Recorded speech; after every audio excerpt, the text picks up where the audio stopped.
அவனுடைய மொழிகள் முழுவதும் சமஸ்கிருதத்திலிருந்து வந்த மொழிகள். புரியுதா?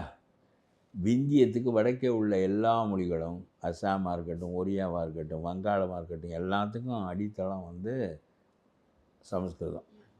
பெரும்பகுதி தமிழ்நாட்டின் இந்தியாவினுடைய பெரும்பகுதியான மொழிகள், இன்றைக்கு அமைந்திருக்கிற மொழிகள், அவையெல்லாம் சமஸ்கிருதத்தின் வழியாக வந்தவை என்று அவன் கருதுகிறான்.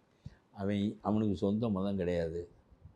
அங்கே உள்ள ஜாட்டுக்கு, அங்கே உள்ள பூமிகாருக்கு, இவனுக்கெல்லாம் சொந்த மதம் கிடையாது. பிராமண மதத்தை தான் தன்னுடைய மதமாக அவன் சுவீகரித்து கொண்டிருக்கிறான். ஆகவே அவனுடைய மதத்துக்கு மூலக்கூறு சமஸ்கிருதம் என்றால் தன்னுடைய இயலாமையையும்